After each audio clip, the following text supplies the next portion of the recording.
Welcome to frame by frame. So எப்போவுமே நம்ம frame by ஃப்ரேமில் ஃபஸ்ட் கம் டேரக்டர்ஸை கண்டுபிடிச்சி தேர்ந்தெடுத்து இன்டர்வியூ பண்ணிட்டு இருக்கோம். அப்படி தான் வந்து பார்த்தீங்கன்னா ரீசெண்டாக ஒரு படம் பார்த்தேன், பராரி அப்படிங்கிற இந்த படம். இந்த படம் வந்து எதை பேசுது அப்படின்னா சமத்துவம் அப்படிங்கிற ஒரு முக்கியமான கருத்தை அழகாக வந்து பேசின ஒரு படம். இன்றைக்கி அவர் தான் நம்ம கூட இருக்கார். நம்ம அந்த டேரக்டர் எழில் பெரியவெடி சார் தான் நம்ம கூட இருக்காங்க. சார் எப்படி இருக்கீங்க? முதல்ல நல்லா இருக்கும் தம்பி. Okay sir. So first of all வந்து எப்போவுமே வந்து ஒரு விஷயம் இருக்குது சார். கதை அப்படின்னு எடுத்துக்கும் பொழுது அந்த களம் வந்து ரொம்ப டிஃப்ரெண்ட்டாக இருந்தாவே அந்த படம் வந்து மேக்ஸிமம் ஆஃப் டைம் சக்ஸஸாக இருக்கும். நீங்கள் இந்த ஒரு டிஃப்ரெண்ட்டான ஒரு களத்தை எங்கே பார்த்தீங்க? இதை ஏன் படமாக எடுக்கணும்னு உங்களுக்கு முதல்ல தோணுச்சு? நம்ம கதைகளே வந்து சொந்த ஊர்லேருந்து தான் ஆரம்பிக்குது. இப்போ ஆக்சுவலாக அது வந்து என்னுடைய சொந்த ஊர் தான். ராஜாபாளையம் வந்து திருவண்ணாமலை மாவட்டத்துலேருந்து ஒரு 6 கிலோமீட்டர். அது ஓகே, அதுதான் என்னுடைய சொந்த ஊர். நம்ம ஊர்லேருந்து தானே நம்ம கதைகள் வந்து நம்ம வந்து சொல்ல வரும். அப்படி தான் இந்த கதைகள் வந்து எங்கள் ஊரில் நடந்த கதைகள் தான். Okay okay. இதை எந்த பாயிண்டில் நம்ம படமாக்கணும், இது வந்து முக்கியமான ஒரு சொசைட்டிக்கு தேவையான ஒரு விஷயம்னு உங்களுக்கு தோணியிருக்குல்ல?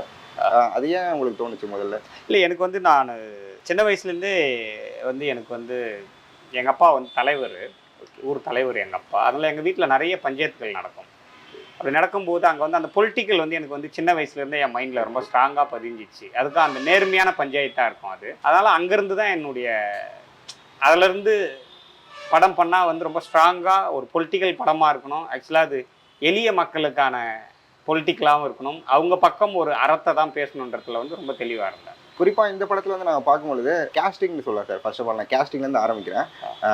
எப்போவுமே வந்து பார்த்தீங்கன்னா இங்கே ஒரு ஹீரோக்கான மார்க்கெட் இருக்குது. அவங்களுக்கு வந்து ஒரு 2 கோடி போகும் அப்படிங்கிற ஒரு பிஸ்னஸ் மார்க்கெட் வந்து இந்த பக்கெட் இருக்குது. இப்படி இருக்கும்பொழுது நீங்கள் ஃபஸ்ட்டு படம் ஃபுல் அண்ட் ஃபுல் வந்து த்ரூ அவுட் நியூ ஆர்டிஸ்ட் மோர் தென் 50% நினைக்கிறேன். ஆமாம், அவ்வளோ பேரை வச்சு நீங்கள் படம் பண்ணுற ஒரு தைரியம் முதல்ல உங்களுக்கு எப்படி சார் இருந்துச்சு? தைரியம்ன்றது இல்லை, நம்ம நினச்ச சினிமா இன்னைக்கு பராரி நீங்கள் எல்லாருமே கொண்டாடுறதுக்கு காரணம் அதுதான். இப்போ நம்ம அதில் ஒரு கேரக்டர் வந்து ஒரு வில்லனோ ஒரு ஹீரோவோ இல்லை ஒரு ஹீரோயினியோ இல்லை மற்ற கேரக்டருங்களை வந்து தெரிஞ்ச முகங்களாக நம்ம போட்டால் இது அவர் தானே அப்படின்ற மாதிரி ஒரு சின்ன இது வந்து பார்த்த முகம் தானே அப்படின்னு எல்லாரும் சொல்கிறாங்க. அதனால் வந்து எல்லாருமே ஒரு புதுமுகமாக போட்டு எடுக்கிறதுல வந்து எனக்கான ஃப்ரீடம் இதில் நிறைய கிடைக்கும். இல்லை, நான் இந்த படத்தில் யாருக்கும் கேரவேன் வைக்கல, என் கூடயே தான் சுற்றிருந்தாங்க, என் கூடயே தான் வந்து படுத்துக்கினாங்க, என் கூடயே தான் அவங்க வந்து ஏஞ்சாங்க. அதனால் எனக்கு அது ரொம்ப வந்து ஃப்ரீடமாக இருந்துச்சு. புதுமுகங்கள் போகும்போது வந்து எனக்கு நான் பிடிச்ச சினிமா எடுக்கிறதுக்கு அவங்க கரெக்டாக இருந்தாங்க. அதனால தான் அவங்க எல்லாருமே தேர்ந்தெடுத்தேன். Okay sir. நான் இன்னொரு விஷயம் கேள்விப்பட்டேன். படத்துக்கு வந்து பார்த்தீங்கன்னா திருவண்ணாமலையில் தான் ஆஃபீஸ் போட்டோம் அப்படிங்கிற மாதிரி கேள்விப்பட்டேன். அந்த ஆஃபீஸ் போட்ட ஒரு ஐடியா உங்களுக்கு எப்படி வந்துச்சு? அது மட்டும் இல்லாமல் அங்கே நீங்கள் போட்டதுனால நீங்கள் கற்றுக்கிட்ட விஷயங்கள் என்ன சார்? இல்லை, எனக்கு ஜோக்கர் எங்கள் இயக்குனர் ராஜமுருகன் சார்கிட்ட தான் நான் வந்து ஒர்க் பண்ணேன். அவர்கிட்ட ஒர்க் பண்ணும்போது ஜோக்கர் வந்து நாங்கள் வந்து தருமபுரியில் தான் ஆஃபீஸ் போட்டோம். தருமபுரியில் ஆஃபீஸ் போட்டு அங்கே இருக்கிற மனிதர்களை வந்து நடிக்க வச்சோம், அங்கே இருக்கிற சிங்கர்களை பாட வச்சோம். அப்போ அந்த ஐடியாலஜி நான் தான் சொன்னேன், இந்தமாரி நம்ம எங்கே படம் பண்ணுறோமோ அந்த ஊரில் ஆஃபீஸ் போட்டு அந்த மனிதர்களை வந்து நடிக்க வைக்கிறது தானே அது நம்மளுக்கு அந்த படத்துக்கான ஒரு நியாயம். அதனால் நம்ம படம் பண்ணும்போது நிச்சயமாக என்ன ஊரில் படம் பண்ணுறோமோ அந்த ஊரில் ஆஃபீஸ் போகணுன்றதுனால தான் திருவண்ணாமலையில் ஆஃபீஸ் போட்டு அங்கே இருக்கிற நிறைய பேரை வந்து செலக்ட் பண்ணி நடிக்க வச்சேன். படத்தில் வந்து இன்னொரு விஷயம் வந்து எனக்கு கொஞ்சம் கான்ட்ராஸ்டாக தெரிஞ்சு என்ன அப்படின்னு பார்த்தீங்கன்னா, அப்பா அப்படின்னா அப்பாவோட பையனுக்கு பேச்சை கேட்டு பையன்லாம் வளருவாங்க. அப்பா சொல்லித்தர விஷயங்கள் தான் பையனுக்கு தெரியும். அப்படிங்கும் பொழுது அப்பா வந்து ஒரு தீவிர ஏத்திஸ்ட், ரொம்ப ஒரு கடவுள் நம்பிக்கையே இல்லாமல் ஒரு மனிதர் இருக்காரு. பையன் ரொம்ப கடவுள் நம்பிக்கை அதிகமாக கொண்டவராக இருக்காரு. இது எப்படி நடந்திருக்கும் அப்படிங்கிற ஒரு பாயிண்ட் வருது. உங்களுக்கு இதில் நீங்கள் எழுதுனதுக்கு பாயிண்ட் என்ன சார்? இதில் அப்படி நான் இந்த கதையில் வந்து அதுக்குள்ளேயே போகலை. அவர் ஆக்சுவலாக என்னென்னா அவங்கவுங்க இயல்பில் என்னவா இருப்பாங்களோ அதுதான் இந்த கதை. ஓகே. பட் இன்னொன்று அவர் வந்து வந்து சாமி மறுப்பாளர்னா அவர் ஒரு கொள்கையை வந்து ஏற்றுக்கினார் அவர். பட் இவன் அந்த மாரி இல்லை. இவன் வந்து ஏன்னா குலதெய்வங்களை தான் வந்து கும்பிடுறாங்க. திருதெய்வங்கள் வழிபாடு தான் இதில் நான் காமிச்சிக்கிறேன் தவிர பெருதெய்வ வழிபாடுகள் வந்து இதில் நான் காட்டவே இல்லை. ஓகே. அதனால் அவன் வந்து கும்பிட்றான். அதான். Okay sir. தெய்வம்னு சொல்லும் போது தான் இந்த ஷார்ட் எனக்கு ஞாபகம் வருது. படத்தோட கிளைமேட் சீன் வச்சுக்கலாம். இந்த சீனில் வந்து பார்த்தீங்கன்னா பெண்ணோட சட்டையை கிளிக்கும் பொழுது ஒவ்வொரு ஷாட்டுக்கும் வந்து டக்குன்னு ஒரு 5 செகண்ட்ஸ் 10 செகண்ட்ஸ் வந்து கடவுளை திருப்பி காட்டிட்டு இருந்தீங்க, அந்த பெண் கடவுளை. ஆமாம். நீங்கள் சொல்ல வந்த கருத்து என்னன்றது சொல்ல முடியுமா நீங்களே? அது என்னன்னா, இங்கே வந்து பார்த்தா இந்தியா முழுக்க வந்து தொடர்ந்து வந்து பெண்களுக்கு வந்து அநீதி வந்து நடந்துக்கினே இருக்குது. ஆனால் ஒரு பக்கம் இந்தியா முழுக்க வந்து பெண் தெய்வங்களை வந்து பயங்கரமாக வந்து இங்கே வந்து கும்பிட்றாங்க, கொண்டாடுறாங்க, பயங்கரமாக பண்ணுறாங்க. அதனால் அது வந்து காமிச்சேன். அது வந்து ஒரு சைடு நீங்கள் இப்படி கொண்டாடுறீங்க, ஒரு சைடு நீங்கள் இப்படி அவங்கள வந்து சித்திரவதை பண்ணுறீங்க. அப்புறம் அது வந்து நம்பிக்கை தான். ஒரு சிறுதெய்வ வழிபாட்டில் வந்து அது தன்னுடைய முன்னோர்களை நினச்சி தான் வச்சுருப்பாங்க. அந்த அம்மா அந்த கங்கை அம்மன் அதை அப்படி தான் வச்சுருப்பாங்க. அப்போ அங்கே ஆடியன்ஸ் பார்க்குறவங்களுக்கு வந்து அந்த கங்கை அம்மா வந்து காப்பாற்றிட மாட்டாங்களா அப்படின்னும் போது தான் அதில் வந்து அந்த கிளைமேக்ஸில் வந்து ஜனங்க வந்து காப்பாற்றுவாங்க. Okay okay. ஆமாம், அப்போ அது யார் நம்புகிறாங்களோ அவங்களுக்கு, நம்பாதவங்களுக்கு அவங்க விருப்பம் தான் அது. நம்ம அதில் ஆமாம், நம்ம அதில் எதுவும் சொல்ல முடியாது. ஓகே. ஆமாம், அவங்கவுங்க விருப்பம். சாமி கும்பிட்றது வந்து அவங்கவுங்க விருப்பம். அதில் எப்போதுமே நம்ம வந்து தலையிட முடியாது. அவங்கவுங்களுக்கு அதில் ஒரு ஆன்ம திருப்தி இருக்குதுன்னா கும்பிட்டு கொடுக்கும். நம்ம ஏன் அதில் போய் தலையிடணும்? கதையில் மெயினாக பேசப்பட்ட விஷயம் வந்து பார்க்கும்பொழுது 2 ஊரில் ஒரு தண்ணி பிரச்சனை நடக்குது. அவங்களுக்குள்ள ஒரு சண்டை போட்டுக்கிறாங்க. அவங்க 2 பேர் வேற ஒரு இடத்துக்கு போனால் திருப்பி அந்த சண்டை நடக்குது தொடர்ந்து. இதுக்கான ஒரு முற்றுப்புள்ளியாக நீங்கள் என்ன நினைப்பீங்க? இந்த கதையை வந்து இந்த சண்டைகளே நடக்கக்கூடாதுன்னு நினைக்கிறீங்கன்னா நீங்கள் என்ன சொல்ல விரும்புவீங்க? அதான் கிளைமேக்ஸில் சொல்லிட்டேன். ஆமாம், அவன் கிளைமேக்ஸில் வந்து திருந்திட்டான்ல. ஆமாம், இதுதான் ஃபஸ்ட்டு டைம் வந்து சினிமாவிலேயே சொல்லலாம். அதில் ஃபஸ்ட்டு டைம் வந்து ஒரு வில்லன் மேலே வந்து படத்தை முடிச்சது நம்ம தான். அது ரொம்ப நியாயமாக அறத்தோடு முடிச்சிருப்போம். அடுத்த தலைமுறைக்கு நம்ம வந்து போகும்போது அவங்களுக்கு எந்த தீங்கும் விளைவிக்காமல் அவங்களுக்கு வந்து நன்மையை மட்டுமே வந்து செய்துட்டு போகன்றதுனால தான் படத்தை வந்து அவர் மேலே முடித்தான். நான் இன்னொரு விஷயம் இந்த படத்தில் பார்க்கும்பொழுது கதை ரொம்ப ஒரு நிறைய டிராஃப்ட் எழுதின மாதிரி தோணுச்சு. நீங்கள் இந்த கதைக்கு எத்தனை டிராஃப்ட் எழுதுனீங்க? எத்தனாவது டிராஃப்டில் வந்து இந்த கண்டிப்பாக படம் பண்ணலாம் அப்படிங்கிற ஒரு ஐடியா வந்து உங்களுக்கு? இல்லை, நான் ஆக்சுவலாக இந்த திரைக்கதையை வந்து 15 நாளில் எழுதி முடிச்சிட்டேன். Just 50 days. ஆமாம், இந்த திரைக்கதையை வந்து நான் 15 நாளில் எழுதி முடிச்சிட்டேன். அதுக்கப்புறம் சின்ன சின்ன விஷயங்கள் தான், சின்ன சின்ன கரெக்ஷன் போகும், சின்ன சின்ன சீன் கரெக்ஷன் போகும். அது அப்படி தான் பண்ணேன். அண்ட் குறிப்பிட்ட இன்னொரு விஷயம் இந்த படத்தில் நான் நோட் பண்ணது வந்து பார்த்தீங்கன்னா அந்த கொடி மேட்டர்ஸ்ன்னு சொல்லலாம். திராவிடத்தோட கொடிகள் 2 பக்கம் இருக்கும் பொழுது 2 வேறு வண்ண கொடிகள் இருக்குது. இது எல்லா ஊர்லேயுமே தொடர்ந்து இருக்குது. அந்த ரோடு அப்படிங்கிறதா வந்து பார்த்தீங்கன்னா ஒரு அரசியல் மாதிரி எனக்குள்ள ஒரு தோணுது. இந்த ரோடு இல்லைன்னா 2 பேருமே சேர்ந்து இருக்கலாமே அப்படிங்கிற ஒரு ஐடியா வருது. இது சேர்ந்து இருக்கிறதுக்கான பாயிண்ட் என்னவா இருக்கும் நீங்கள் நினைக்கிறீங்க? இல்லை, இது என்னன்னா, இது ஆக்சுவலாக இது வந்து 2000 வருஷத்துக்கு முன்னாடியே இது வந்து மைண்டில் எல்லாரோட மூளையிலையும் வந்து ஃபிக்ஸ் பண்ணிட்டாங்க. இது ஓகே, ஒரு ரோடு இருக்கும், இந்தாண்ட ஒருத்தர் இருப்பாங்க. அதுதான் எங்கள் ஊரில் இன்னமும் இருக்குன்னு சொல்லுவாங்க. ஆமாம், அது என்னன்னா அது ஆக்சுவலாக இப்போ பண்ணதில்லை. 2000 வருஷத்துக்கு முன்னாடியே அது வந்து பண்ண வேலைகள் தான் அது. ஓகேங்களா? அந்தாண்ட ஒருத்தர் இருப்பாங்க, இந்தாண்ட ஒருத்தர் இருப்பாங்க. அது 2 பேருமே அது அது அது அப்போ ஒரு சைடு இருக்கவங்களுக்கு வந்து பயங்கரமாக வந்து ஃபிக்ஸ் பண்ணிவிடுவாங்க. அவங்க நம்மளோட கீழே, அவங்ககிட்ட பேசக்கூடாது அப்படின்னு சொல்லி சின்ன வயசுலேருந்தே அவங்கள வளர்க்கும் போது வந்து அது அவங்களுக்கு பயங்கரமாக அது போய் மூளையில் வந்து அது வந்து ஃபிக்ஸ் ஆகிடுது. அதுலேருந்து அவங்க வெளியே வர்றதுக்கான இடங்கள் வந்து இந்தமாரி ஊர் விட்டு ஊர் போகும்போது தான் அவங்களுக்கு அந்த அதுவே தெரியும். ஓ, நம்ம வந்து நம்மளை வந்து தமிழரை தான் பார்க்குறாங்களே தவிர நம்ம வந்து ஜாதியாக இவங்க வந்து நம்மளை பார்க்கல அப்படின்றது தான். அதனால தான் அது ஆக்சுவலாக என்னென்னா அது அது ஒவ்வொருத்தரும் அதை வந்து புரிஞ்சிக்கணும். நம்மளுக்கு வந்து என்னென்னா உலகத்திலே வந்து ஒரு எல்லை கூட இருக்கக்கூடாதுன்னு தான் நான் வந்து என்னுடைய விருப்பம். பிடிச்சவங்க பிடிச்ச இடத்துக்கு போய் வந்து வாழ்ந்துக்கலாம், பிடிச்சவங்க பிடிச்ச இடத்துல இருந்துக்கலாம். மனிதர்களுக்குள்ளே ஒரு எல்லை கோடு போட்டு அப்படின்றது வந்து எனக்கு அதில் எப்போதுமே விருப்பம் இல்லை. ரொம்ப அழகான ஒரு வார்த்தையாக இருந்தது. அண்ட் குறிப்பிட்ட இன்னொரு விஷயம் வந்து படத்தில் நான் நோட் பண்ணது வந்து பார்த்திங்கன்னா ஸ்க்ரீன் பிளே ரைட்டிங்ஸ் சொல்லுவேன். ஒரு core emotion sir. Rajamurugan sir படத்தில் எல்லாமே இருக்கும். ஒரு கோரான ஒரு எமோஷன் இருக்கும். அந்த எமோஷன் சுற்றி நிறைய கான்ஃப்ளிக்ட் கிரியேட் பண்ணியிருப்பாங்க. தண்ணி பிரச்சனையோ இல்லை அந்த ஊரில் நடக்கிற ஒரு பிரச்சனையோ இப்படிங்கிற மாதிரி ரொம்ப அழகான ஒரு ஸ்க்ரீன் பிளே வந்துச்சு. இதை நீங்கள் ராஜமுருகன் சார்லேருந்து கற்றுக்கிட்டதா இல்லை நீங்கள் அது சின்ன இன்ஸ்பிரேஷன் சொல்லலாமா? இல்லை, அவர்கிட்ட இருந்து சில விஷயங்கள் நம்ம வந்து கற்றுக்குவோம் எப்போதுமே. ஏன்னா அது அவர்கிட்ட இருந்து நம்ம சில விஷயங்கள் கற்றுக்குவோம். எனக்கு அது நான் நிறைய நாவல்கள், சிறுகதைகள் அதுமாரி படிப்பேன். இலக்கியத்தில் வந்து ரொம்ப ஆர்வமாக இருக்கும். அதனால் அதுலேருந்து வந்தது தான் அது. இன்னொரு விஷயம் நான் உங்ககிட்ட கேட்கணும்னு நினைக்கிறேன். இது ஜஸ்ட் அவுட் ஆஃப் த கான்டெஸ்ட்னு வச்சுக்கோங்க. படத்தில் வந்து மார்க்ஸ் ஃபோட்டோ அண்டு அவங்க அம்பேத்கர் ஃபோட்டோலாம் வந்து காட்டிகிட்டு இருந்தாங்க. நீங்கள் குறிப்பிட்டு நிறைய புத்தகங்கள் படித்தேன்னு சொன்னீங்களே சார்.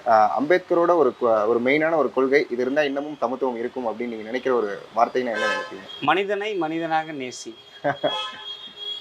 மானுட அறத்துடன் மனிதர்களை நேசிங்கள். அதுதான்.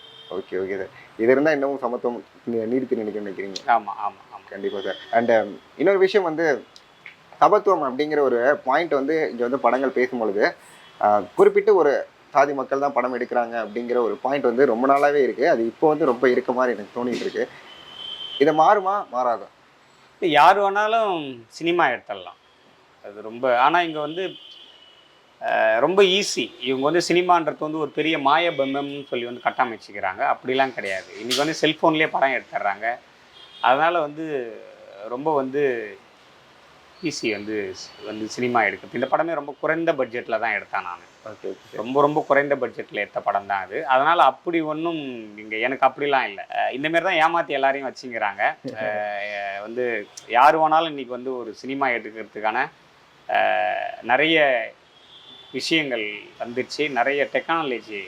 நிறைய வந்து டெக்னாலஜி வந்துடுச்சு. இப்போ வந்து ஒரு சின்ன கேமரா வச்சு கூட ஒரு படத்தை எடுத்துடலாம். அதுக்கு நல்ல சவுண்டு, நல்ல மியூசிக்கு, நல்ல சாங்ஸ் வாங்கி அதை பயங்கரமாக பண்ணிடலாம். அதனால் அது எனக்கு வந்து பெருசாக தோணலை. ஓகே.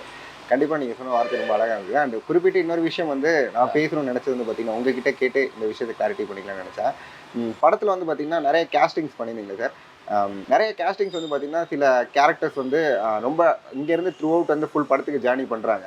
இதை நீங்கள் ரைட்டிங்லேயே வந்து முடிவு பண்ணிட்டீங்களா? எல்லா கேரக்டர்ஸுமே வந்து பார்த்தீங்கன்னா அங்கே வேலைக்கு போகிற மாதிரி, இல்லை இந்த கொஷின் மார்க் க்ரியேட் பண்ணி அந்த தங்கச்சியோட பையன் அண்ணா வந்து திடீர்னு ஒரு போகிற சுச்சுவேஷனை உருவாக்குற மாதிரி இருந்தது. இதெல்லாம் நீங்கள் எப்படி பிளான் பண்ணீங்க? இந்த கான்ஃப்ளிக்ட்லாம் எப்படி ரைட் பண்ணீங்க? இல்லை, அது ஆக்சுவலாக என்னென்னா, அப்படி நான் வந்து ஒரு ரைட்டிங் பண்ணும்போது வந்து கம்ப்ளீட்டாக தான் எழுதுவோம் நான். எல்லா கேரக்டரும் டிசைன் பண்ணி, எல்லா கேரக்டரும் அதுக்கான என்ன நியாயத்தை பேசும், அதுக்கான என்ன விஷயங்களை பேசும்ன்றது தான். நம்ம அந்தமாரி இடையில சொருகிறது அந்த மாதிரிலாம் அப்படி இல்லவே இல்லை. கம்ப்ளீட்டாக திரைக்கதைனா இந்த திரைக்கதைக்குள்ளே எத்தனை கேரக்டர்கள் வருது, அந்த கேரக்டருங்களுக்கு என்ன டைலாக் வருது, அந்தமாரி வச்சு தான் வந்து திரைக்கதை நான் எழுதுவேன். அதனால் வந்து கம்ப்ளீட்டாக இப்போ வந்து ஒரு மாறன் டீம் இருக்காங்கன்னா அவங்க கூட ஒரு 4 பேர்னா அவங்களுக்கு என்ன டைலாக்கு, அவங்க என்ன சீனில் எப்படி பேசுவாங்க, அதேமாரி வந்து பிரேம்நாத் இருக்காங்கன்னா அவங்க கூட என்ன டைலாக்கு, அவங்க என்ன பேசுவாங்க அப்படின்னு சொல்லி, அதேமாதிரி தேவகி இருக்காங்கன்னா அவங்க டீமுக்கு என்ன டைலாக்கு, அவங்க என்ன பேசணும், அதுலேயே 2 விதமாக காமிச்சிருப்பான். நான் வந்து தேவகி கூட இருக்கிறவங்க வந்து சுமதின் ஒரு கேரக்டர், கௌரி அவங்க பேர். அதுக்கப்புறம் வந்து வெண்ணிலான்றவங்க வந்து அன்பரசி. 2 பேருமே 2 வந்து கான்ட்ரவர்சியாக இருப்பாங்க. இவங்க வந்து ஜாதி இல்லைன்னு சொல்லுவாங்க. சுமதி கேரக்டர் அன்பரசி, அந்த அன்பரசியாக பண்ணவங்க வெண்ணிலான்றவங்க வந்து ஜாதி இருக்குன்னு சொல்லுவாங்க. அப்படி ரொம்ப வந்து கான்ட்ரவர்சியாக தான் இருக்கும் அந்த கேரக்டருங்களோட டிசைனே பார்த்தீங்கன்னா. சரி, அதேமாரி அங்கே பார்த்தீங்கன்னா நீங்கள் கர்நாடகா போர்ஷன் போனீங்கன்னா அங்கே ஜெகன் கூட இருக்கிறவங்களுக்கு வந்து சுனில் வந்து பக்காவா ஜெகன் கூட வந்து மெர்ஜ் ஆயிருப்பான். ராஜேந்திரா வந்து ரொம்ப வந்து நேர்மையாக இருக்கிற ஒரு கேரக்டர் தான். லாஸ்ட்ல நடுவுல பிரிஞ்சு போகிறோம். ஆமாம் ஆமாம், அது என்ன நியாயமோ அதுக்கான கேரக்டருங்களை அது அப்படி தான் பண்ணுவேன். Okay sir. இன்னொரு விஷயம் இருக்குது சார், அந்த கேரக்டர் ரைட்டிங் மூலிமா வந்து ஸ்கிரிப்டை டெவலப் பண்ண முடியும்னு சொல்கிறாங்க. சில பேர் வந்து ஒன்லைன் வச்சுட்டு அப்படியே டெவலப் பண்ணலாம் அப்படிங்கிற மாதிரி சொல்கிறாங்க. நீங்கள் எப்படி சார் பண்ணுவீங்க உங்களோட வே ஆஃப் ரைட்டிங்? இல்லை, நான் ஃபஸ்ட்டு வந்து ஒரு திரைக்கதை வந்து நம்மளுக்கு வந்து அது ரொம்ப ஸ்ட்ராங்காக உட்காரணும். அப்படி உட்காரும்போது வந்து நம்ம வந்து ஃபஸ்ட்டு ஒரு ஒன்லைன் மாரி போட்டுட்டு இந்த ஒன்லைன் ஆர்டருக்குள்ளே அந்த திரைக்கதை வந்து ரொம்ப ஸ்ட்ராங்காக உட்காந்தா தான் நான் வந்து எழுதவே ஆரம்பிப்பேன். ஓகே, அப்படி தான் பண்ணுவேன் நான். கண்டிப்பாக சார். அண்ட் இந்த ஒரு விஷயம் வந்து அவங்ககிட்ட கேட்டு தெரிஞ்சுக்கிறேன் சார். இந்த படத்தில் வந்து பார்க்கும்பொழுது குறிப்பிட்டு நிறைய பேர் நடிச்சிருந்தாங்க. ஹீரோ அவங்க தான் வந்து ப்ரொடியூசர் சொல்லியிருந்தீங்க. அவர்கிட்ட நீங்கள் கதை சொல்லும்போது அவர் என்ன ரெஸ்பான்ஸ் பண்ணார் உங்ககிட்ட? உங்களோட அவர் கேட்ட உடனே அவரோட அடுத்த இனிஷியேஷன் என்னவா இருந்தது? இல்லை, இதுக்கு முதல்ல ப்ரொடியூசர் வந்து எங்கள் டைரக்டர் ராஜமுருகன் சார் தான். Okay okay. அவர் தான் வந்து கதையை படிச்சுட்டு 2-3 கம்பெனிகளுக்கு நான் கதை சொல்ல போகும்போது வெளியே வந்து அவர் ஒரு 3 மணி நேரம் வெயிட் பண்ணுவார் என்னை கதை சொல்ல வச்சுட்டு. அது வந்து அப்படி ஒரு குருநாதர் கிடைக்கிறதுலாம் நம்ம வந்து பெரிய பாக்கியம் பண்ணியிருக்கணும். இப்போ எல்லாருக்குமே கதை பிடிக்கும். அவங்களுக்கு சின்ன பயம் இருந்துக்கினே இருக்கும். ஏன்னா நம்ம கதை சொல்லும்போது இதை இவங்க எப்படி விஷுவலாக எடுப்பாங்கன்றது அவங்களுக்கு தெரியாது இல்லை. அதனால் எல்லாருக்கும் ஒரு சின்ன தயக்கம் இருந்துச்சு. அப்புறம் அவரே வந்து இல்லை இந்த படத்தை நானே வந்து ப்ரொடியூஸ் பண்ணிடுறேன்னு சொல்லி தான் ஆரம்பிச்சுது. அந்த டைமில் கொரோனா இந்தமாரி வரும்போது சின்ன ஒரு நெருக்கடி வந்தப்போ தான் அப்போ தான் ஹரி படத்தினுடைய கதாநாயகன் உள்ளே வந்தார். அவர் ஆக்சுவலாக வில்லனாக தான் நடிக்க வந்தார் இந்த படத்தில். அப்புறம் நான் தான் பார்த்து இது ஓகே செட் பண்ணலாம் மாறனான்னு சொல்லி அவர்கிட்ட வந்து கதை சொல்லி அவர் கதை அவருக்கு வந்து பிடிச்ச உடனே பண்ணலாம்னு சொல்லிட்டாங்க. அண்ட் இப்போ வந்து பார்த்தீங்கன்னா படம் தேட்டரில் ரிலீஸ் ஆகிருக்கு. ரிலீஸ் ஆகி நிறைய அப்ரிஷியேஷன்ஸ் த்ரூ அவுட் நிறைய பேர்ட்டு வந்து கிடச்சிருக்கு. உங்களுக்கு ஒரு அப்ரிஷியேஷன் கிடைக்கும்போது உங்களுக்கே ஒரு நெகிழ்ச்சியான ஒரு மூமெண்ட் நடந்திருக்கும்ல? பரவாயில்ல நம்ம படம் பண்ணோம் நினச்சது வந்து ரீச் ஆகிருக்கு அப்படிங்கிற ஒரு எண்ணம் வந்திருக்குல்ல, அது எந்த பாயிண்ட்டில் உங்களுக்கு வந்திருக்குன்னு தோணுமா? நிறைய ரீச் ஆகிக்குது படம். நிறைய வந்து சோசியல் மீடியாவில் வந்து எழுதுகிறாங்க, ஃபேஸ்புக்கில் வந்து கொண்டாடுறாங்க படத்தை, இன்ஸ்டாகிராம்லேயும் வந்து கொண்டாடுறாங்க, எக்ஸ் தளத்துலேயும் வந்து பயங்கரமாக பராரியை வந்து கொண்டாடுறாங்க. ஸோ ஹாப்பி தான். அது எனக்கு ஒரு நல்ல படைப்பு எடுத்துக்கிறோம், அதுக்கான அங்கீகாரத்தை வந்து மக்கள் கொடுக்கும்போதுன்னும்போது நம்மளுக்கு சந்தோஷம் தான். ஏன்னா எப்போதுமே நல்ல படைப்பு வந்து அதுக்கான இடத்த போய் வந்து சேர்ந்துடும். அந்த விஷயத்தில் வந்து பராரி வந்து ரொம்ப தெளிவாகவே போய் மக்கள்கிட்ட வந்து சேர்ந்துருக்குது. படம் வந்து பார்த்தீங்கன்னா எப்போ வர டேரக்டர்ஸ் எல்லாருமே வந்து ஒரு கிளாரிட்டியான ஒரு விஷயங்கள் இருக்காங்க. கலராகவோ தாழ்வு மனப்பான்மை இல்லாமையோ அதே மாதிரி வந்து பார்த்தீங்கன்னா கேஸ்ட்ல எந்த போட்டு இருக்கணும் அப்படிங்கிற ஒரு எண்ணங்கள் வந்து அவங்களுக்கு ரொம்ப கரெக்டாக இருக்கு. இந்த மாற்றத்தை நீங்க முதல்ல எப்படி பாக்குறீங்க? அப்படி ஆக்சுவலாக இருக்க வேணாம்னு தோணுது. ஓகே. ஆமாம், எல்லாரையும் வந்து சமத்துவமாக நடத்துங்க. ஓகே. அப்புறம் நம்ம எல்லாருமே இந்த பூமிக்கு வந்து விருந்தினராக தான் நம்ம வரோம். அதனால் இங்கே வரும்போது நம்ம யாருக்கும் எந்த தீங்கும் விளைவிக்காமல் போகிறது தான் ரொம்ப நல்லதுன்னு நினைப்பேன். அதேமாரி வந்து இருக்கிறது வந்து நம்ம வந்து கொஞ்சம் காலம்தான் இங்கே. அந்த கொஞ்சம் காலத்தில் வந்து யாருக்கும் தீங்கு விளைவிக்காத நம்ம ஒரு செடியை நடும்போது வந்து அது வளர்ந்து நிற்கும்போது வந்து ஒரு நிழல் தர்ற மாரி நம்ம எடுக்கிற படைப்பு வந்து இன்னும் ஒரு 50 வருஷம் 100 வருஷம் பொறுத்து பார்த்தாலும் அது மக்களுக்கும் ஒரு அறத்தை வந்து ஒரு சொல்கிற படமாக தான் எடுக்கணும்னு நான் வந்து விரும்புவேன். அது மற்றவங்க படம் எடுக்கும்போதும் சரி, அவங்களுக்கு வந்து அவங்க படத்தில் வந்து என்ன அவங்க விருப்பம். நம்ம போய் ஒருத்தர் நீங்கள் இந்த படம் தான் எடுக்க அப்படின்னு வந்து நம்ம வந்து சொல்ல முடியாது. அதனால் அவங்க எடுக்கிற படத்தில் கூட ஏதாச்சும் ஒரு மக்களுக்கு ஒரு நல்ல ஒரு கருத்தையோ இல்லை மெசேஜையோ வந்து சொல்கிறது வந்து நல்லா இருக்குன்னு நான் வந்து நினைக்கிறேன். Okay sir. லாஸ்ட்டாக ஒன் வேர்ட் டு சே, பராரியை மக்கள் ஏன் தேட்டரில் வந்து பார்க்க? அதான் சொல்லிட்டேன் ஒரு வாரத்தில். பராரி வந்து ஒரு அறத்தை பேசுது, ஒரு சமூக நீதியை பேசுது, எல்லாரும் வந்து சமம்னு பேசுது, மானுட அரசியலை பேசுது, மானுட அறத்தை பேசுது. அதனால் இந்த படத்தை அவங்க எல்லாரும் வந்து பார்க்கணுன்னு நான் வந்து விரும்புகிறேன். இன்னொன்று வந்து இன்றைக்கி உழைக்கும் மக்கள் தான் இன்றைக்கி வந்து தேட்டருக்கு வராங்க. அவங்க வந்து ஒரு 150 ரூபா 120 ரூபா வந்து கஷ்டப்பட்டு சம்பாரித்து தான் எடுத்துக்கின்னு வராங்க. அந்த காசை அவங்க கொடுக்கும்போது நம்ம ஒரு நல்ல படம் அவங்களுக்கு வந்து கொடுக்கணும்னு நம்ம நினைக்கணும். அதனால் இந்த பராரி அவங்க பார்க்கும்போது அவங்க கொடுக்குற காசுக்கு ஒரு நல்ல படமாக இருக்கணும்ன்ட்டு நான் நம்புகிறேன். ஓகே. ரொம்ப நன்றி சார். உங்கள்கிட்ட பேசுனது ரொம்ப சந்தோஷமாக இருக்குது. எங்களை ஃபாலோ பண்ணுற ஸ்டூடெண்ட்ஸ்க்கும் ரொம்ப நாலேஜாக இருக்குது. தேங்க்யூ தம்பி. நன்றி தம்பி.